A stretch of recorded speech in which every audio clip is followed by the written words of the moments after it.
चैतन्य स्वभावी भगवान आत्मा अनादि अनंत शुद्ध चैतन्य मात्र है, ज्ञान मात्र है।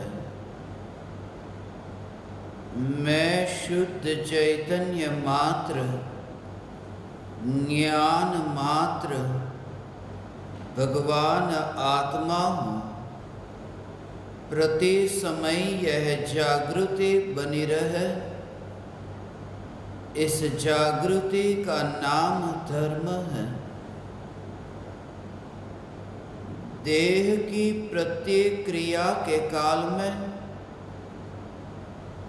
और विकल्पों के बहते प्रवाह के काल में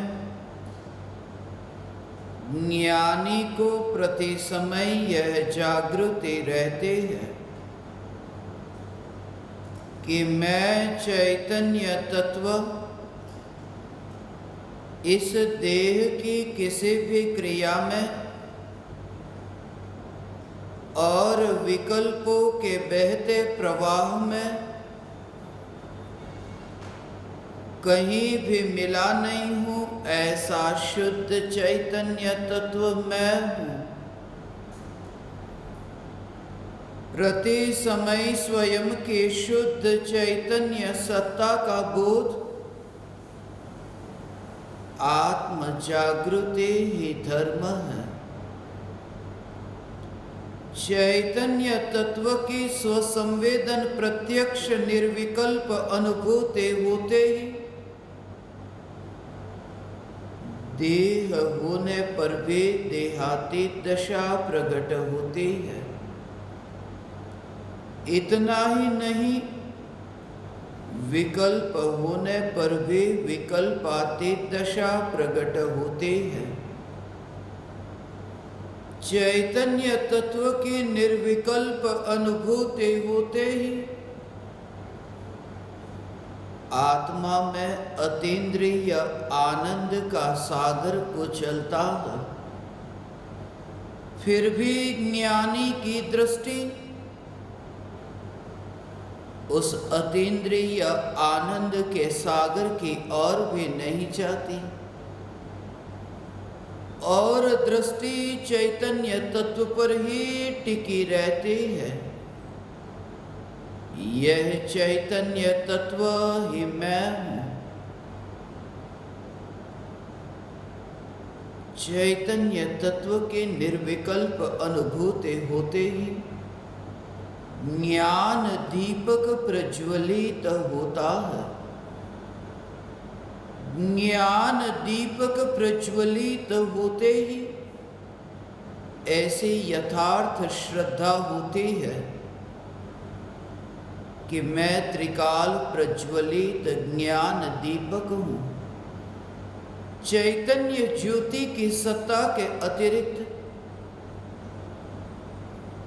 देह रूपी मिट्टी और रागादि विकारी भाव रूपी धुएं में कहीं भी फैला नहीं हूँ। ज्ञान दीपक प्रज्वलित होते ही ज्ञानी स्वयं को राख की दीवार का पड़ोसी मानता है और मोक्ष मार्ग का मुसाफिर जानता है। चैतन्य महल के पड़ोस में राख की अनंत दीवारें बनी और बिखरी, फिर भी उन बनती और बिखरती दीवारों को महल की सत्ता के बाहर न जाकर महल की सत्ता में ही टिककर रहकर जो मात्र ज्ञाता दृष्टा रहा, यही मैं हूँ। यही मेरी पहचान है। यही मेरा यथार्थ स्वरूप है। और इस स्वरूप का अस्वीकार, इस स्वरूप का इंकार, बस इसी का परिणाम अनंत संसार है। जैसे ही ये अनुभूति होती है, प्रति समय तुम्हें जागृति प्रकट होती है। तुम जागते हो, इसलिए तुमने सुना ज्ञानी सदाकाल जागृत है। देह भले ही सोए, आंख बंद हो गई, गहरी निद्रा है, फिर भी भीतर में चैतन्य की वह जो जागृति, वह जागृति एक समय के लिए छूटी नहीं। ज्ञानी जागता है ऐसा नहीं, ज्ञानी मानता है कि मैं त्रिकाल जागृत हूं। जब जागृति प्रकट होती है तब आत्मा जागता नहीं है। जागृति प्रकट होती है तब ये अनुभूति होती है जो त्रिकाल, जो चैतन्यपना एक समय के लिए भी रुका नहीं, मिटा नहीं, ऐसा जो सत्ता मात्र भगवान आत्मा, ऐसी मान्यता। इसलिए यह मार्ग इतना सरल है, फिर भी अत्यंत दुर्लभ है, अत्यंत दुर्लभ है। ये जो कहा यह भी ज्ञानियों ने कहा, और अत्यंत सुलभ है, यह भी ज्ञानियों ने कहा। अत्यंत सुलभ इसलिए है क्योंकि अनुभूति एक समय में प्रकट होती है। एक समय के अपूर्व पुरुषार्थ से, एक समय में क्षणिक के बोध के बल पर वह निर्विकल्प अनुभूति होती है। इसलिए सुलभ है, और दुर्लभ इसलिए है कि ऐसा एक समय अनंत काल बीता फिर भी न आया। यदि सुलभ होती तो हो जाती, मगर अब तक नहीं हुई, इसलिए दुर्लभ है। मगर जिन्होंने जाना उन्होंने स्वयं को जागृत जाना। सिर्फ ये जाना कि वो भूतकाल में जो भी हुआ वह एक नाटक था, एक ढोंग था, वो सत्य नहीं। जैसे ही तुमने लेटे हुए व्यक्ति, जिस व्यक्ति पर चादर ढंकी है, और उस चादर को हटाया, तुम ये मान करके बैठे थे चादर के पीछे वह व्यक्ति सो रहा है। जैसे ही तुमने चादर हटाई कि तुमने देखा कि दोनों आंखें खुली है, वह तो जाग रहा है, सिर्फ सोने का नाटक हो रहा था। और जैसे ही पर्दा हटा कि सत्य का दर्शन हुआ, और यह पर्दा और कोई नहीं, इस पर्दे को मैं मिथ्यात्व का पर्दा कहता हूं। जब मिथ्यात्व का पर्दा हटता है, यह चैतन्य परमात्मा त्रिकाल जागृत है, जो सोया ही नहीं, सिर्फ भ्रम से ऐसा दिखता था कि यह सो रहा है। इस भ्रम से छुटकारा अभी की अवस्था में, संसार की अवस्था में ही मैं आत्मा हूं, मैं परमात्मा हूं, ऐसी अनुभूति, उस अनुभूति से पूर्व तुम्हें पहला कदम तो आगे बढ़ाना होगा। पूज्य गुरुदेव श्री कांची स्वामी ये कहते थे, मैं परमात्मा हूं, मैं परमात्मा हूं। तीर्थंकर परमात्मा की दिव्य ध्वनि में मेरे लिए ये पुकार कि मैं परमात्मा हूं, मैं परमात्मा हूं, ऐसा नक्की कर। मैं परमात्मा हूं, ऐसा निर्णय कर। मैं परमात्मा हूं, ऐसा अनुभव कर। ये कहने की भाषा थी, अनुभव कर। अनुभव हो नहीं सकता करने के भाव से। करने से होता तो जो मनुष्य चांद तक पहुंच सकता है, वो स्वयं की अनुभूति से वंचित क्यों रहा? क्योंकि चांद तक पहुंचना है, कुछ करना है, और अनुभूति तो अकर्ता भाव से प्रकट होती है। अनुभूति तब होती है जब पर्यायी द्रव्य में ऐसी ढलती है कि अब कौन परमात्मा, कहाँ परमात्मा, यहाँ तो अभेद हुआ।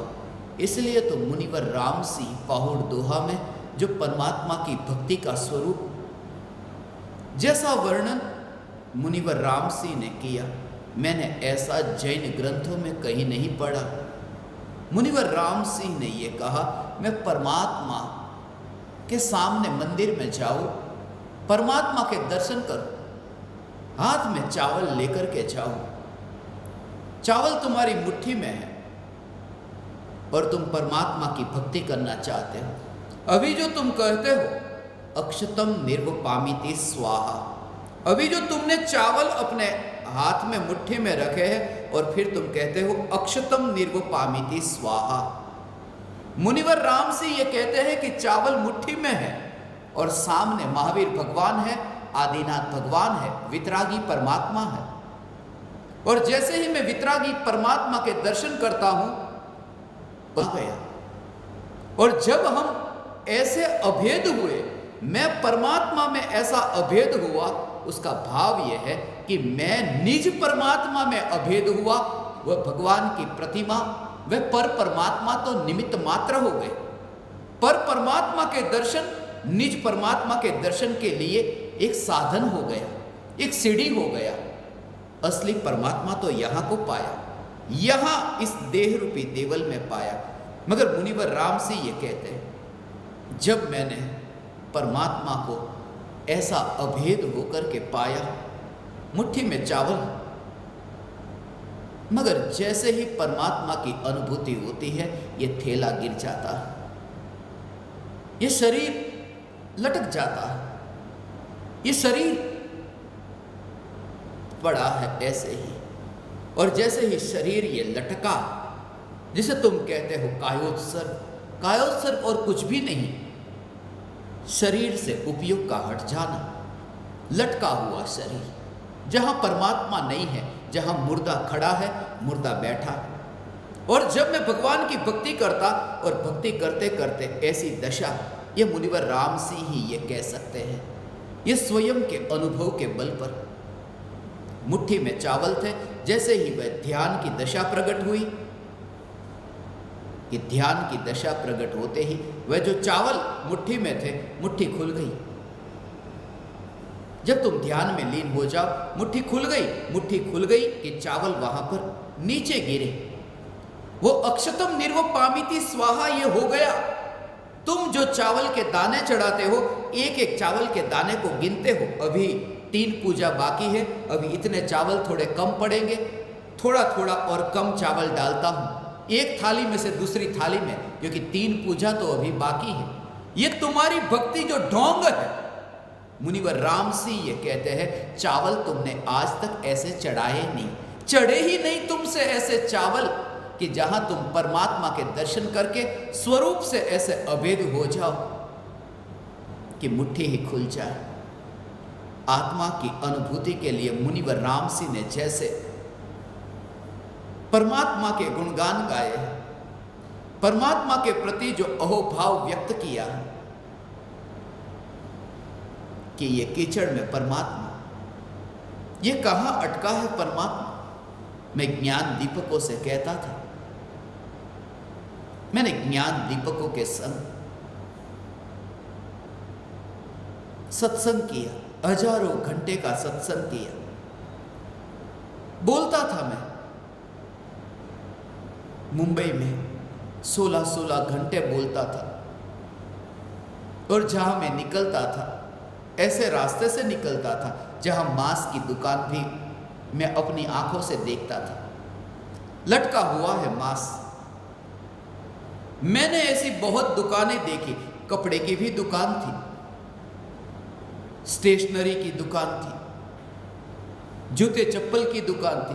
कहीं ना कहीं मैं दुकान को देखता था, मगर मुझे कभी आश्चर्य नहीं लगा कि किसी दुकान में यदि दर्पण लटक रहा है तो आश्चर्य नहीं, क्योंकि वहां देखना हो, कपड़े की दुकान है, कपड़े पहने और पहने हुए कपड़े को फिर दर्पण के सामने वहां जाकर के देखना हो, आश्चर्य नहीं। मगर आश्चर्य तो तब होता है जब तुम ये देखो कि मांस की दुकान, जहां मांस बिकता है, ऐसी मांस की दुकान, और उस दुकान पर दर्पण लटका हो, तुम्हें कैसा लगे? यहां दर्पण की क्या जरूरत? मांस की दुकान पर कभी दर्पण लटका करते? यह ठीक नहीं, यह शोभा नहीं देता। मांस की दुकान पर दर्पण। और उस समय मुझे पहली बार विचार आया था कि मैंने सब दुकानों में दर्पण देखा, मगर मांस की, इस कसाई की, ये मांस की दुकान में मैंने दर्पण नहीं देखा, क्योंकि वहां दर्पण की जरूरत नहीं, वो दर्पण का अनादर है, दर्पण का अपमान है। जहां मांस हो वहां दर्पण योग्य नहीं। तभी ये विचार आया कि ये देह क्या है, ये देह मांस है, और यहां मांस, यहां दर्पण शोभा नहीं देता। कौन सा दर्पण? ज्ञान दर्पण। यह ज्ञान दर्पण इस मांस के ढेर पर शोभा नहीं देता। ये क्या कर रहा हूं? ये ज्ञान दर्पण मैंने मांस के ढेर में कहां रखा, और उसका जिम्मेदार मैं स्वयं हूं। जब मैं बोलता खून की उल्टी होती, और ये उल्टी को साफ करने वाले बैठे मेरे सामने, उल्टी होती, बहुत सेवा की उन्होंने मेरी, देखने सिर्फ जाता कि खून कहां लगा। अभी दर्पण के सामने मैं खड़ा हूं कि ऐसी खून की उल्टी हुई कि दर्पण पर खून, उल्टी होते ही दर्पण अब ढक गया। तब फिर यह विचार आया था, मैं देवलाली में था, ये विचार आया था, इन्हीं के घर पर था, यही विचार आया था। खून और दर्पण जल्दी जल्दी साफ करो। पहला काम ये कि दर्पण को साफ करो। दर्पण पर खून शोभा नहीं देता। कितने काल तक, अनंत काल बीता, दर्पण पर खून शोभा नहीं देता। ये ज्ञान दर्पण पर ये खून शोभा नहीं देता।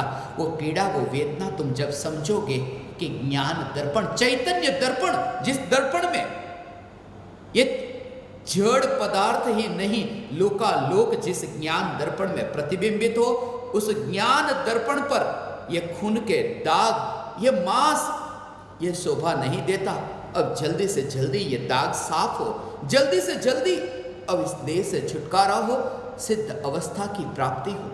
मगर छुटकारा पाने का एक ही उपाय है कि उसकी ओर ध्यान न दे, क्योंकि देह से छुटकारा ये मेरा कृत्य नहीं, ये प्रकृति की व्यवस्था है। वह ओ संभाले प्रकृति की व्यवस्था, प्रकृति पर मैं छोड़ता हूं। मैं अपनी मस्ती में मस्त रहता हूं। प्रकृति करेगी ये व्यवस्था, इसलिए तो अरिहंत भगवान को फिक्र नहीं ये देह कब छूटे, प्रकृति करेगी वह व्यवस्था। चार अघाती कर्म की प्रकृति अभी है, बिखरेगी, बेर बिखेर होगी, ये देह भी बेर बिखेर होगा। ऐसी वह दशा। प्रकृति की व्यवस्था को प्रकृति पर छोड़ो। इसलिए इस देह के बिखरने की मैं फिक्र नहीं करता। इसलिए इस देह के बिखरने की फिक्र कृपालु देव नहीं करते, पूज्य गुरुदेव श्री कांजी स्वामी नहीं करते। देह के परमाणु बिखरे तो बिखरे, टिके तो टिके। इसलिए तुमने सुना ज्ञानियों के बारे में, आज मृत्यु आए तो मैं तैयार हूं, और लाखों वर्षों तक जीवन है, मुझे कोई ऐतराज नहीं, मुझे कोई शिकायत नहीं, कोई हर्ज नहीं। मैं तैयार हूं, क्योंकि मैं जहां हूं वहां अपने में हूं, मैं अपनी मस्ती में हूं। मुझे घटना अभिस्मरण में आई, श्री कृष्ण के जीवन की यह घटना है। भोजन करने बैठे थे, रुक्मणी भोजन परोस रही है। श्री कृष्ण भोजन करते करते थाली से उठे।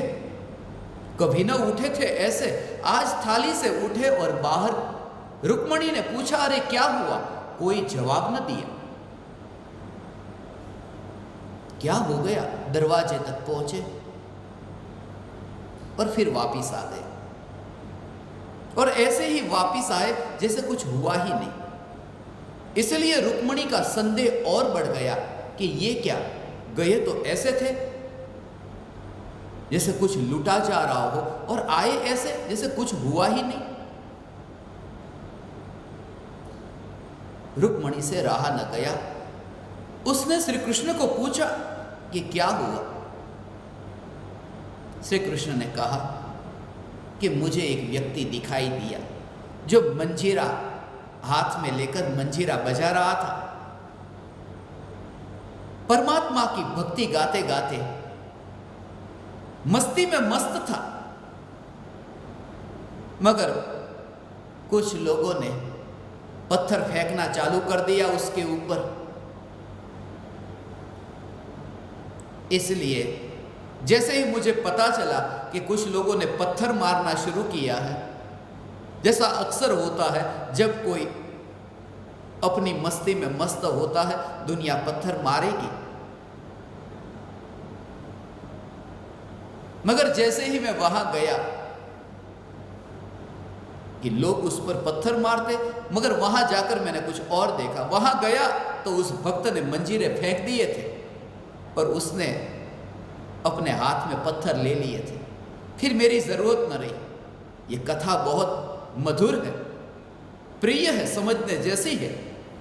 उसने ही अब जब करना शुरू कर दिया, मुझे वहां जाने की जरूरत क्या रही। मैं जा ही रहा था यदि वो अपने में मस्त रहता, मगर मेरा काम तो उसने कर लिया। अब मुझे जाने की जरूरत न रही। वहां तो उसने कर लिया, मगर यहां आत्मा देह को बिखेरने का काम कर ही नहीं सकता। यह काम किसी और का है, यह प्रकृति का है, यह कर्म के खेल का है, यह मेरा नहीं। मैं अपनी मस्ती में रहूं, मैं उस चैतन्य के संगीत को बजाऊं। चैतन्य चैतन्य चैतन्य चैतन्य, ऐसे अंतर के भीतर के नाद से मैं आनंदित हूं। बस अब ये देह बिखरे या न बिखरे, मुझे कोई फिक्र नहीं। हे ज्ञान दीपक, तुम्हें ऐसी दशा प्रकट हो। पूज्य गुरुदेव श्री एक एक प्रवचन में 66 बार, 78 बार एक प्रवचन में भगवान आत्मा शब्द का प्रयोग। मैं बचपन में लिखता, नींद तो आती नहीं, प्रवचन में बिठा देते बापूजी।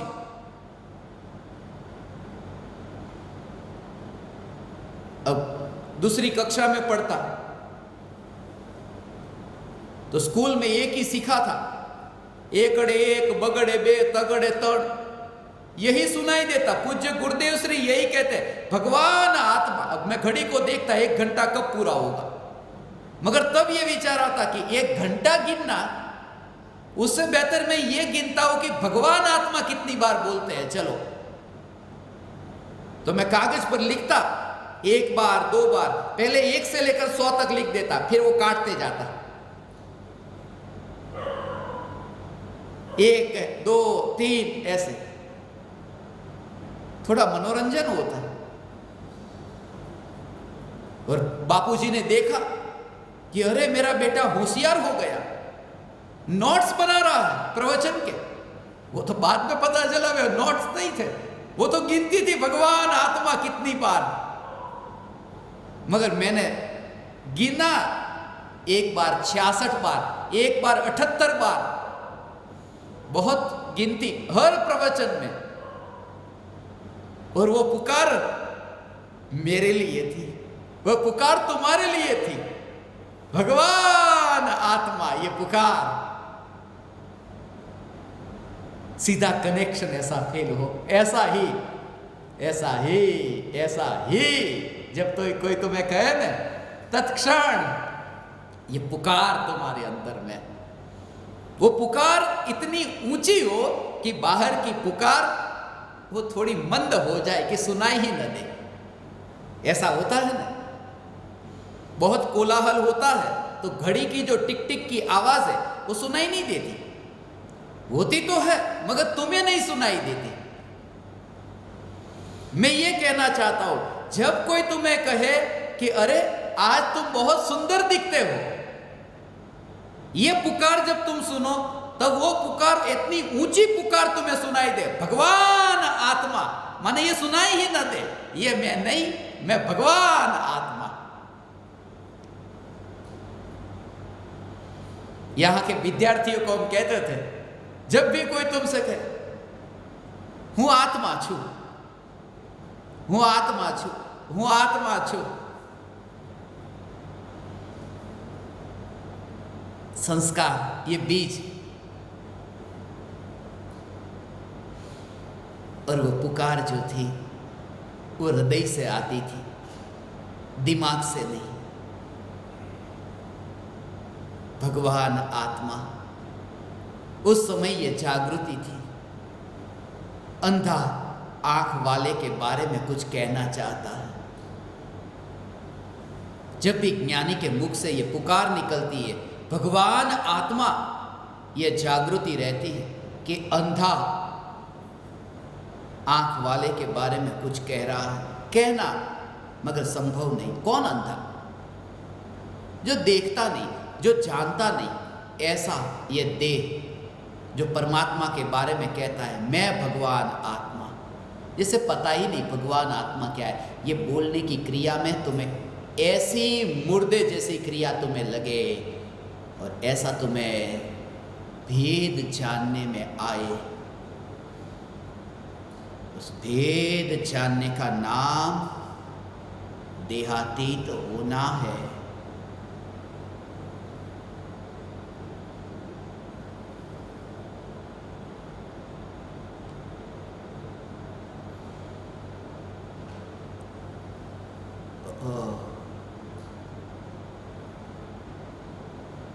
असंख्य प्रदेशी भगवान आत्मा, मगर जहां जहां चैतन्य के प्रदेश, उस प्रदेश के बाहर जहां अपनी सत्ता ही नहीं। मैं परमात्मा देह रूपी देवल में हूं, ये मान्यता ही मिट गई। क्योंकि देह रूपी देवल में तो तब जब वहां देह का विकल्प हो, वहां तो चैतन्य की अभेद अनुभूति है, इसलिए देह में अनुभूति नहीं होती। ऐसी भगवान आत्मा की अनुभूति देह में नहीं। देह है, कीचड़ जो है वो कीचड़, जिस कीचड़ में कमल खिला, मगर वो कमल जो खिला है वो परमात्मा के पास जब पहुंचा तब एक बार भी ये विकल्प नहीं आया कि कमल कहां खिला था। उस फूल के सौंदर्य को तुम देखते हो। एक बार जब कोई जीव परमात्मा के चरणों में झुकता है, फिर ये नहीं दिखाई देता कि वह कीचड़ में, वो कीचड़ याद ही नहीं आता। जब भी कोई व्यक्ति परमात्मा के चरणों में झुकता है, इसका मतलब यह समझना कि जब भी आत्मा की पर्याय त्रिकाली ध्रुव में झुकती है, तब फिर ये कीचड़ का विकल्प ही नहीं रहता। मुनिवर रामसी पाहुड़ दोहा में ये रहस्य समझाते हैं। सबसे पहले तुम्हें इस देह के क्षणिक पने का बोध, जो मैंने राख की दीवार का पड़ोसी में स्पष्ट करना चाहा, नाबदानी का। तुम्हें कैसा लगता है नाबदानी? नाबदानी अपना गुजराती में कहेवाय खाड़कूવો। पेटनो बधो मळ जेमा भेगो थयो ए खाड़कूવો, वो कितना गंदा लगता है। नाबदानी कितनी गंदी लगती है। अरे अंदर मल भरा है, और जब उसे खाली किया जाए तब कैसा लगता है कि कितना मल। मगर नाबदानी से भी बदतर ये मनुष्य का शरीर कहता हूं, क्योंकि नाबदानी तो ऐसी है कि भीतर गया था मल और बाहर निकला मल। उस कुएं के अंदर था क्या? गया था वो मल ही गया था। शौचालय में से वहां वो मल गया, जो गया वो मल था, और बाहर निकला वो मल निकला। आश्चर्य नहीं। मगर यहां तो ऐसा है कि निर्मल जल भीतर गया और बाहर निकला मल। ये नाबदानी से भी बदतर ये मनुष्य का शरीर। इसलिए कहता हूं, जिससे तुम्हें जो सुख बुद्धि तत्क्षण तुम्हें याद आए कि इसमें कहीं पर भी सुख मानने योग्य नहीं। अब तुम्हें तत्क्षण याद आए ये घटनाएं मैं तुम्हें इसलिए कहता हूं क्योंकि जीवन के प्रत्येक प्रसंग में तुम स्वरूप के निकट ऐसे अनुभव को उपलब्ध हो सको, स्वरूप के निकट तुम रह सको। मुनिवर रामसी पाहुड़ दोहा में क्षणिक का बोध, ये देह का स्वरूप, देह की मलिनता का स्वरूप, ये मांस का स्वरूप। जब भी तुम ये देह के साथ में कोई बर्ताव करो, तुम्हें ये लगे जो भी वस्तु इस शरीर के योग में आती है कैसी हो जाती है। वस्त्र पहना, बाजार से नया, इतना महंगा हजारों रुपये का कपड़ा खरीद कर लाया, पहना,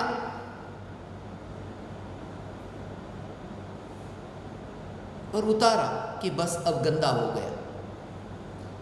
अब उस वस्त्र को कोई दूसरा न पहने, क्यों? क्योंकि उसने पहन लिया। वस्त्र तो साफ था, क्या हुआ कि उसने पहन लिया। इसका मतलब यह कि वह देह कितना अपवित्र होगा जो वस्त्र को अपवित्र कर देता है। जो भी वस्तु इस देह के संयोग में आई वो अपवित्र हुई। यहां तक कि जो पानी, मकान गंदा होता है, दुकान गंदी होती है। दीपावली के समय हम करते क्या है? मकान को धोते हैं, दुकान को धोते हैं, पानी को निर्मल कहा। और ऐसा निर्मल पानी जो सभी वस्तुओं को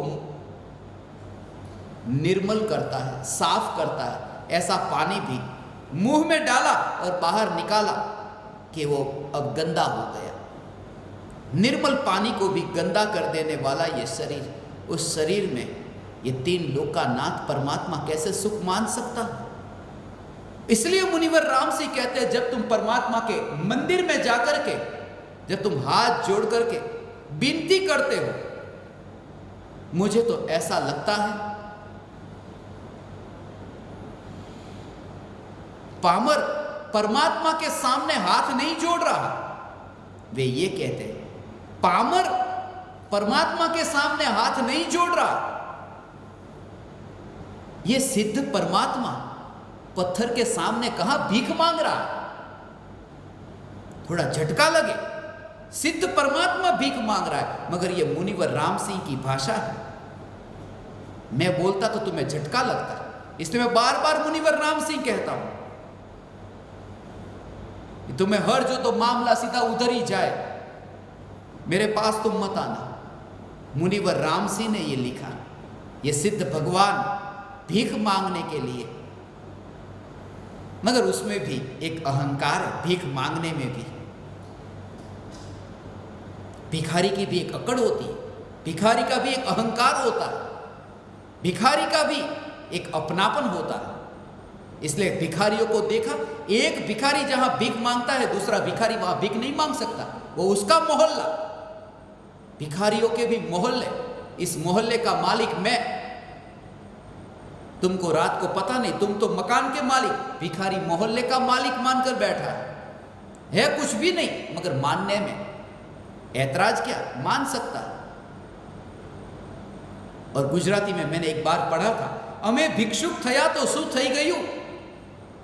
भिखारी ये कहते, अमे भिक्षुक थई गया तो शू थई गयु। आ पात्र भिक्षानु अमारी मालिकीनु छे। लोगों से मांगते हैं हम पात्र लेकर, मगर ये पात्र तो जिसके मालिक हम हैं, हमारी मालिकी, मालकियत है, ये किसी से नहीं मांगा, ये खुद का है। अज्ञानी की भी अकड़ ये परिणाम होगा।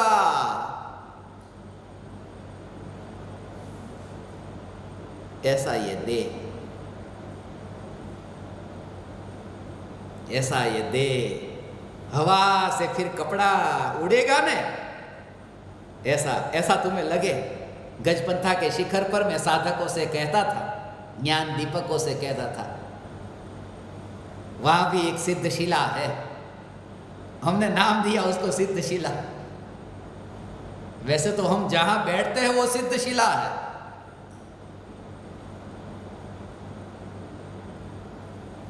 हम जहां बैठते हैं वहां सिद्धशिला है। वो एक फिल्म में तुमने सुना था, मैंने तो सुना है, तुम कतार में आओ कि नहीं, हम जहां खड़े रहते वहां से कतार शुरू होती है। हम सिद्धशिला पर नहीं बैठते, हम जहां बैठते हैं वो सिद्धशिला हो जाती है, क्योंकि सिद्ध जहां बैठते हैं वह सिद्धशिला है। मैं सिद्ध हूं, ये विचार चले, मैं सिद्ध सिद्ध सिद्ध सिद्ध, और फिर तुम यहां नहीं, ये परिवारजन वहां तुम नहीं। मुनिवर राम सिंह ने तो ये परिवारजनों का संग, ये यमराज का फंदा कहा, यमराज का फंदा है, ये उसकी चाल है, ये तुम्हें फंसाने की, बच जाना तुम। परिवारजनों की संगति यम का, यमराज का ये फंदा है। ये चाल है, ये झाल है, और तू तो माला माल है। निकल, वो दशा आएगी। आज ये जो भाव है, उस भाव के फल स्वरूप ही वह दशा आएगी। मुनिवर राम सिंह, ऐसी भाषा मैंने तो किसी मुनि की नहीं सुनी, नहीं पढ़ी, इसलिए आज मैं अत्यंत आनंदित हूं। मुनिवर राम सिंह, तुझे और कोई जगह न मिली ये गृहस्थों की संगति में? जब ऐसा मुनिवर राम सिंह ने कहा, वो निकल गया घर से, निकल करके कि अब तो बस मुनि हो जाता हूं। मुनिवर राम सिंह ने उन मुनियों के लिए कहा कि तू जो दुष्कृत्य का धाम है और यमराज का फंदा है, ये जो गृहस्थ का घर है, उस गृहस्थ के घर को दुष्कृत्य का धाम कहा।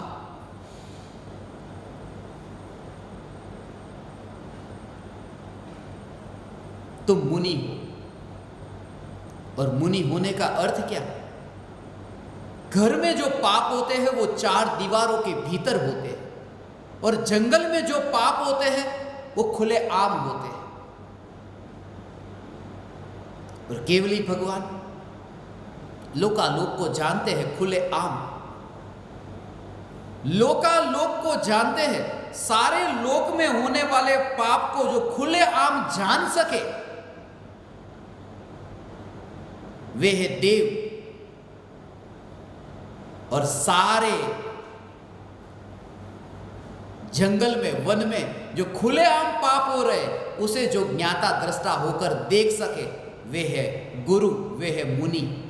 तूने तो सिर का मुंडन किया, मगर भीतर में वो वासना रह गई। मन को नहीं मुंडा, ये कहा। और वो दृष्टांत तुमने सबने सुना, तंदुल मत्स्य का। मुनिवर राम सिंह ने वो दृष्टांत दिया है पाहुड़ दोहा में। स्वयंभू रमण समुद्र में एक महामत्स्य होता है। वो महामत्स्य के कान पर एक छोटा सा मत्स्य, एक छोटी मछली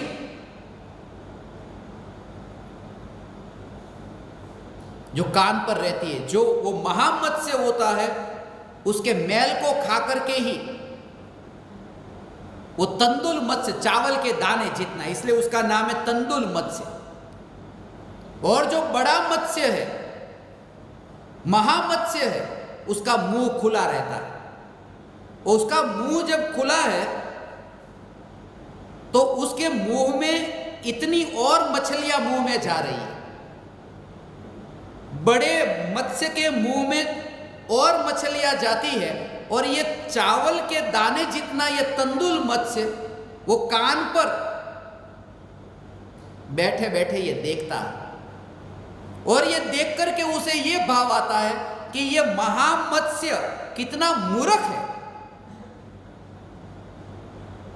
यदि मैं होता इसके बदले में तो मुंह बंद कर देता और एक भी मछली को नहीं छोड़ता, सब खा जाता।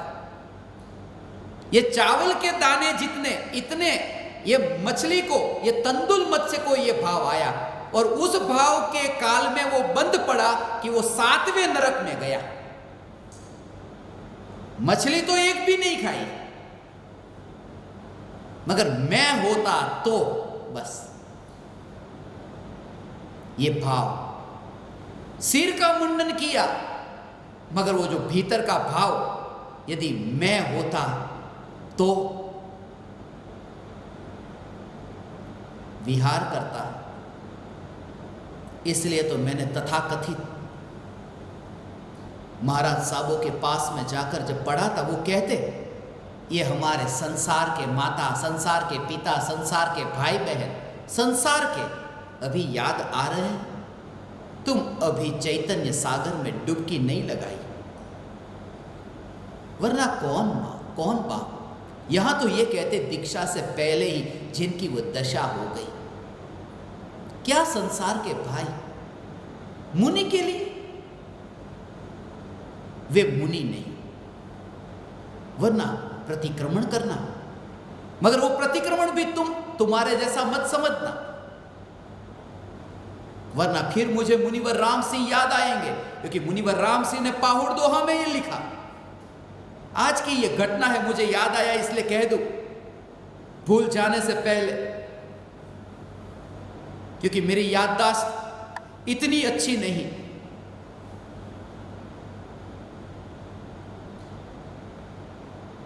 याद का क्या भरोसा,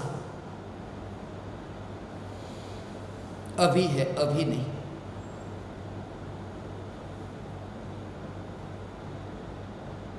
आज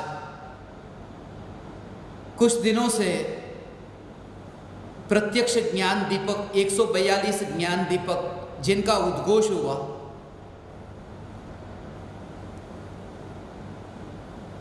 कुल मिलाकर 143, जो अभी यहां सुन रहे हैं 143, ये सहज संजोग है, कोई निकल मत जाना थोड़ी देर।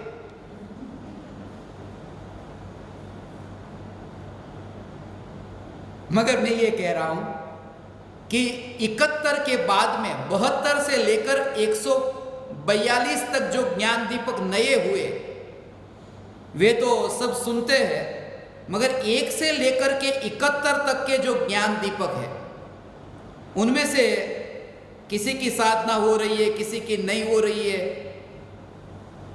कोई कहाँ गायब हो गए उसका पता ही नहीं है।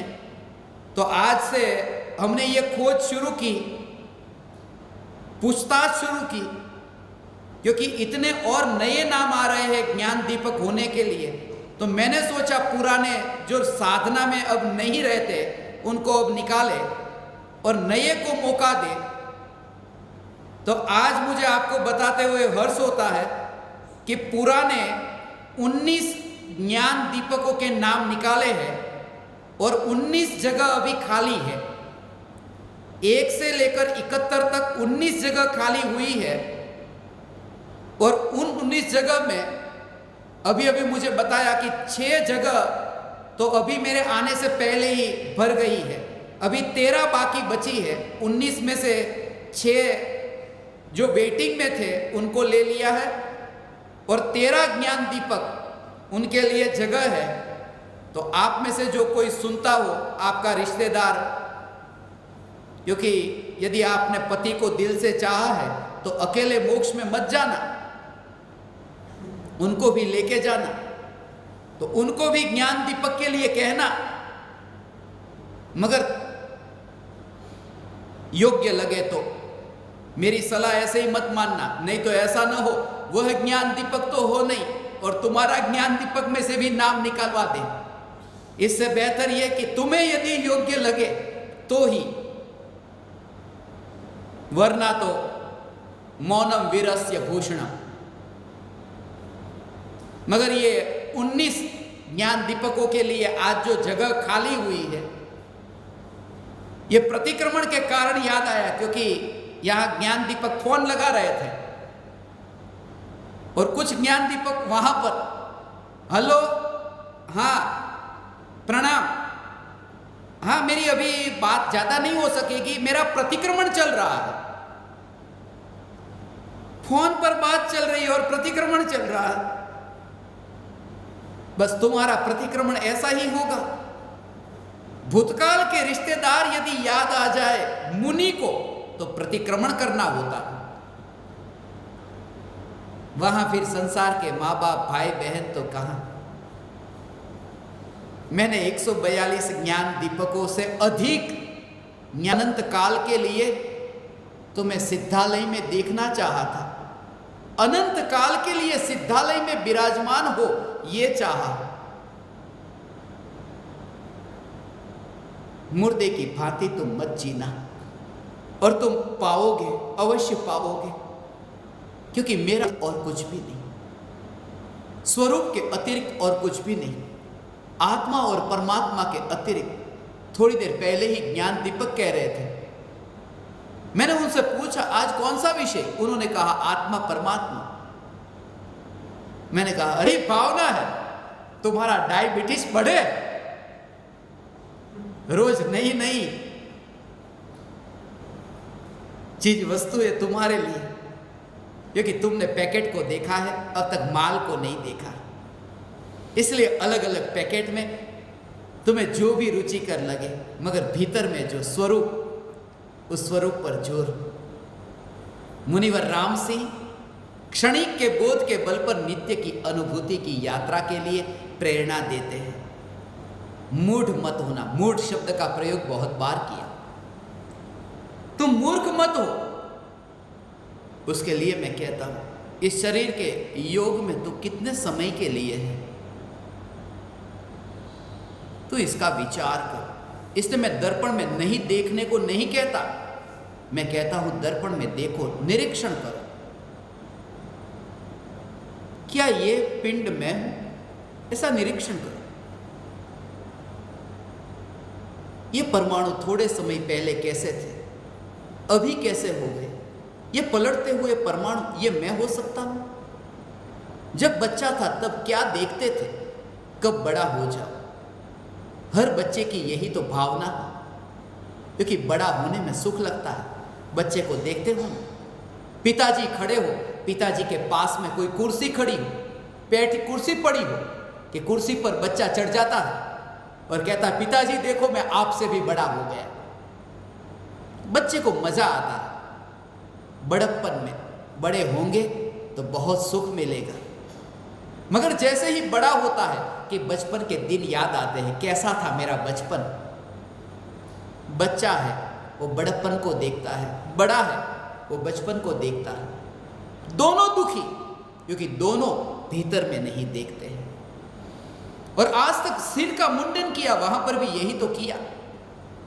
तर्क क्या दिया? तर्क ये दिया कि सुख के पीछे भागे, सुख की आस में, धन, पद, प्रतिष्ठा, इनके पीछे भागे, सुख की आशा में, सुख की इच्छा से, और मिला क्या? दुख। यदि सुख की इच्छा करो तो दुख मिलता है। एक काम करते हैं, सिर का मुंडन करा लेते हैं, अब दुख की इच्छा करते हैं तो सुख मिलेगा। कैसा तर्क है? सुख की इच्छा करते थे तो दुख मिला, अब जंगल में कांटे कंकड़ में चलो, अब दुख की इच्छा करो तो सुख क्यों नहीं मिलेगा? नहीं मिलेगा, बिल्कुल नहीं मिलेगा। सुख की इच्छा करने से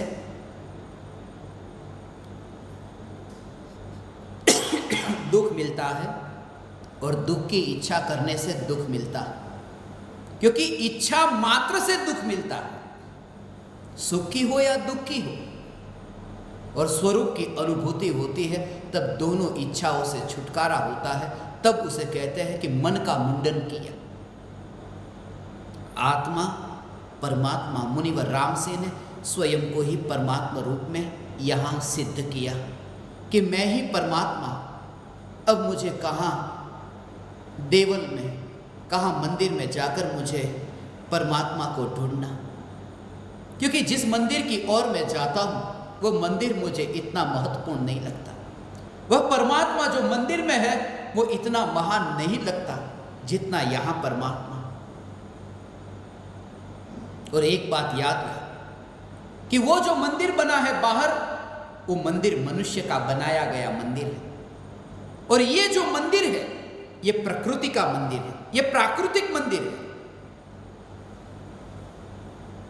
और मनुष्य की बनाई हुई ऐसी वस्तु प्रकृति की बनी हुई वस्तु से महान नहीं हो सकती। इसलिए देह रूपी देवल से महान वो सीमेंट, ईंट, चूना, पत्थर वाला मंदिर नहीं हो सकता। यहां मंदिर है, और जब तक तुम्हारा शरीर ही मंदिर न हो जाए तब तक तुम्हारे जीवन में धर्म नहीं आया। ये याद रखना। और जागे हुए को प्रति समय ये देह मंदिर है। तुम्हारा दुकान पर जाना, तुम्हारा मंदिर की ओर जाना, बात एक ही है। पहले सपने में दुकान की ओर जाते थे, अब सपने में मंदिर की ओर जाते हैं, मगर जागे नहीं दोनों में।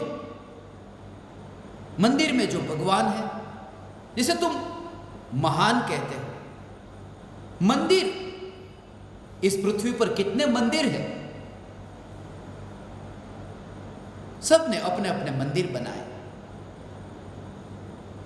हिंदू कहता है ये मेरा मंदिर, बौद्ध कहते हैं ये हमारा मंदिर। इतने मंदिर है, और हुआ क्या? ये मनुष्य के बनाए गए मंदिर क्या हुआ? मनुष्य के बनाए हुए मंदिर मनुष्य को मनुष्य से ही नहीं मिलने देते। श्वेतांबर का जो देरासर वो दिगंबर से नहीं मिलने देता, दिगंबर का जो मंदिर वो श्वेतांबर से नहीं मिलने देता। मनुष्य का बनाया हुआ मंदिर मनुष्य को मनुष्य से ही नहीं मिलने देता, तो वह मंदिर मनुष्य को परमात्मा से कहां मिलाएगा? इसलिए कहता हूं, मुनिवर राम सिंह की यह कठोर भाषा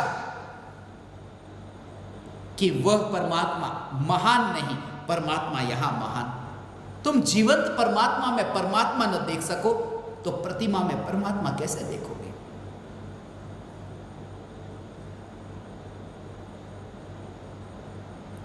यही मंदिर है।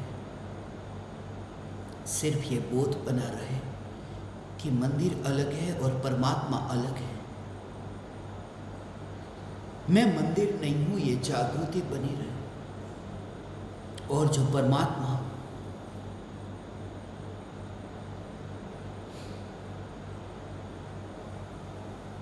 मंदिर बनता है, परमात्मा विराजमान होते हैं, प्रतिष्ठा होती है, पंच कल्याण महामहोत्सव, उसके बिना भगवान भगवान नहीं, पत्थर की प्रतिमा है, पूज्य नहीं, विधि नहीं हुई। मंत्रोच्चार से विधि, मंत्रोच्चार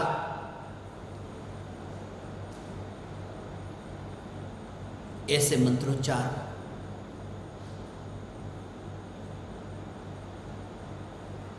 जैसे ही मंत्रोच्चार से विधि हुई कि अब वो मूर्ति मूर्ति नहीं, अब वो प्रतिमा नहीं, अब तो परमात्मा हो गए। पहले था पत्थर, पहले थी पत्थर की प्रतिमा, भगवान नहीं, उनकी पूजा नहीं कर सकते। यहीं पर ही है ना प्रतिमा, पूजा नहीं कर सकते। क्यों?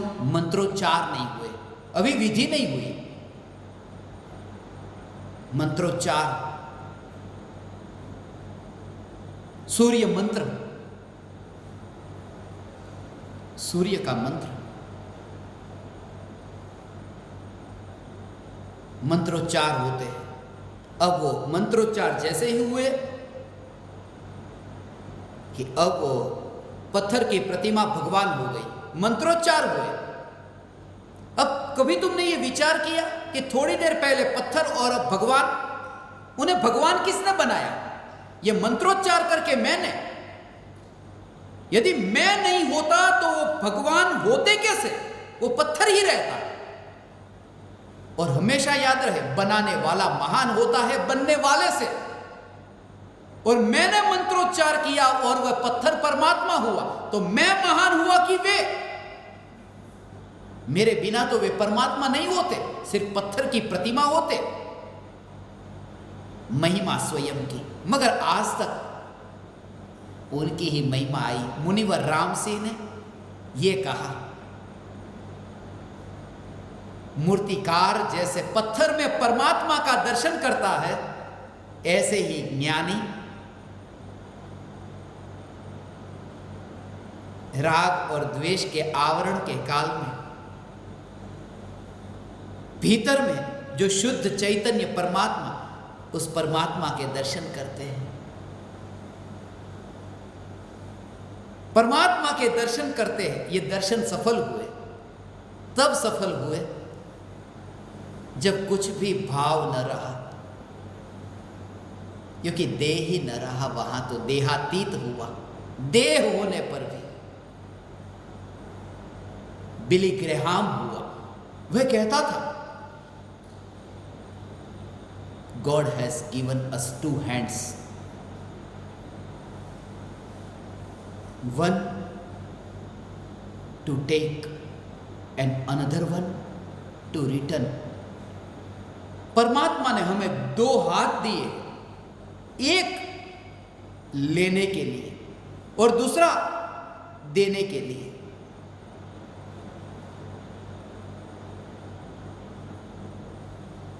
मगर जब अनुभूति होती है, मैं चैतन्य जिसके हाथ ही नहीं, इसलिए मैं कहता हूं, सिकंदर कहता था खाली हाथ आया खाली हाथ गया। सिकंदर के फरमान में आप सुनते हो, खाली हाथ आया खाली हाथ गया। मैं कहता हूं खाली हाथ आया खाली हाथ गया नहीं, बिना हाथ का आया और बिना हाथ का गया। यह परमात्मा, क्योंकि हाथ तो यहां नहीं, बिना हाथ का आया बिना हाथ का गया और अभी भी बिना हाथ का ही है, क्योंकि चैतन्य को हाथ का, अभी भी परमात्मा बिना हाथ का है और परमात्मा बिना हाथ का है तो मैं बिना हाथ का। इसका मतलब यह है कि इस जगत के चलने में कहीं ना कहीं मेरा हाथ है, यह मान्यता झूठी, क्योंकि मेरे को तो हाथ ही नहीं है। ऐसा हो तुम्हें ऐसा एहसास होगा, हाथ ही नहीं है। फिर प्रत्येक आत्मा को परमात्मा देखोगे ना, वो दुष्कृत्य जो किया उसके पीछे किसका हाथ है? मुंबई में जो बम विस्फोट हुए उसके पीछे किसका हाथ है बताओ?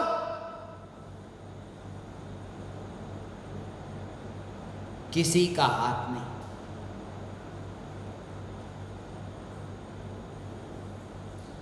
किसी का हाथ नहीं।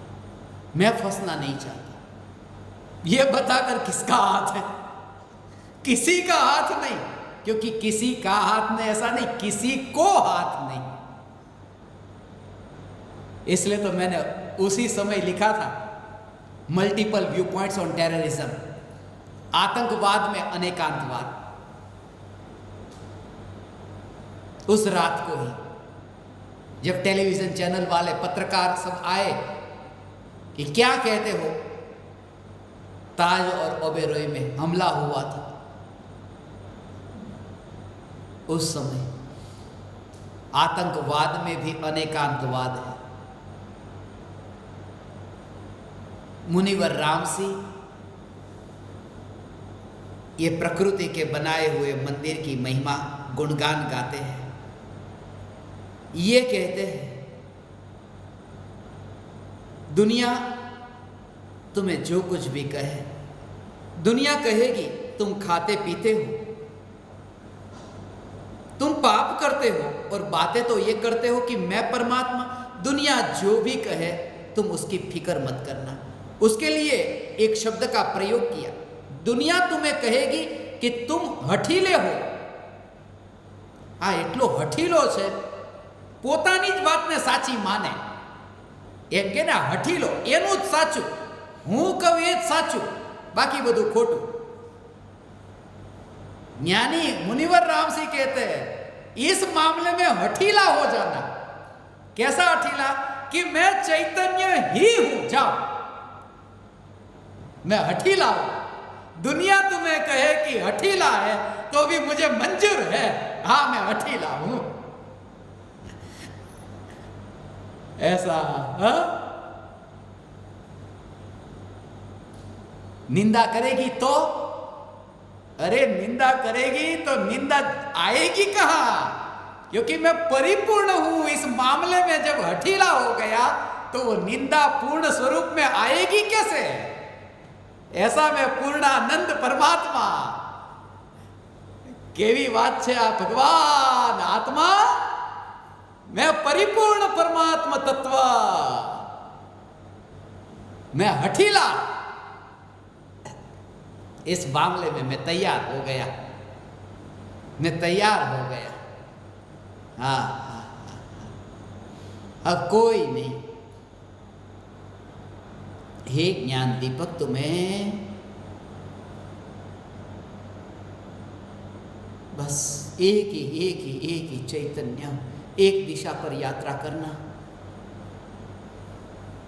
दुनिया की फिक्र मत करना।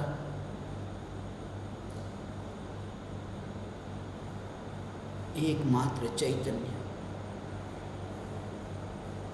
इसलिए मुनिवर राम सिंह की भांति विचरण करते हैं।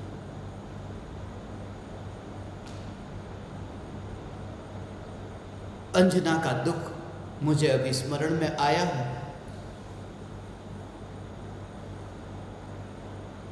पवनंजय और अंजना मैं विस्तार से चर्चा करूंगा तब पद्म पुराण पर, जब हम सत्संग करेंगे।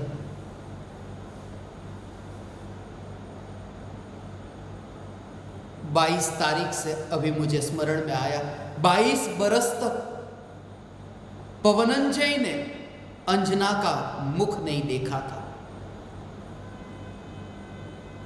कैसा लगता है 22 साल? अंजना की क्या हालत हुई होगी। और वे ही पवनंजय जो अंजना को सबसे पहली बार देखा, क्षायिक सम्यक दृष्टि। पवनंजय अंजना को पहली बार देखा कि रूप पर मोहित हुए, बेहोश हुए। अंजना अंजना अंजना और कोई नहीं चाहिए, अंजना। और वे 22 साल तक मुख न देखे। कैसा हाल हुआ होगा अंजना का कि कोई देखे नहीं। मगर 22 साल की बात ज्यादा नहीं। बात तो यह है, अनंत काल तक जिसका रूप नहीं देखा, ऐसा यह चैतन्य स्वरूप। 22 साल से अंजना खामोश। यह अनंत काल से चैतन्य खामोश है, चुप है कि यह पर्याय मेरी ओर देखती नहीं है, फिर भी यह चुप है। हे ज्ञान दीपक, तुम्हें परमात्मा के दर्शन।